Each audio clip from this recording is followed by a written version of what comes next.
ধরেন বিসমিল্লাহির রহমানির রহিম। ষষ্ঠ হরফ আলা। কি ফালা বলে? আলা। আলা তিনটি অর্থে ব্যবহার হয়।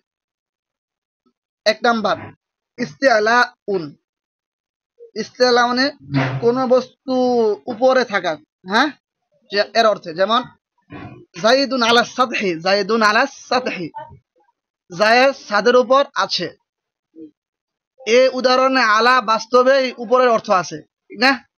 ছাদের উপরে, এটাকে বলা হাকিকি অর্থ। হ্যাঁ, কখনো রূপক ভাবে উপর এর অর্থে হয়, মানে মাজাজি ভাবে। যেমন আলাইহি দাইনুন, তার উপর কি আছে? ঋণ আছে। এই ঋণ তার উপর আছে, মানে কিসের ঋণী? হ্যাঁ, এটা মাজাজি, এটা দেখা যায় না। হ্যাঁ, রূপক অর্থে এটা। দুই নাম্বার, কোন কোন সময় আলা শব্দটি বা এর অর্থে ব্যবহার হয়, অর্থাৎ ইলসাক মাজাজি আর অর্থে ব্যবহার। ইলসাক মানে কি রে? মিলিত হওয়া, ঠিক না?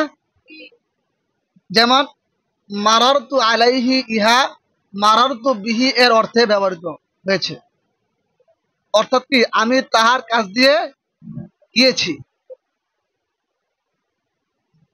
তিন নাম্বার, কোন কোন সময় আলা শব্দটি ফি এর অর্থে ব্যবহার হয়, যেমন আল্লাহ তাআলার বাণী ইন কুনতুম আলা সাফারিন, অর্থাৎ ফি সাফারিন, যদি তোমরা সফরে থাকো। হ্যাঁ, এখানে আলা শব্দ কি ফি এর অর্থে ব্যবহার হয়েছে। ইন কুনতুম আলা সাফারিন আই ফি সাফারিন, যদি তোমরা সফরের উপর, মানে কি সফরে থাকো। আজকে তিনটাই। হ্যাঁ,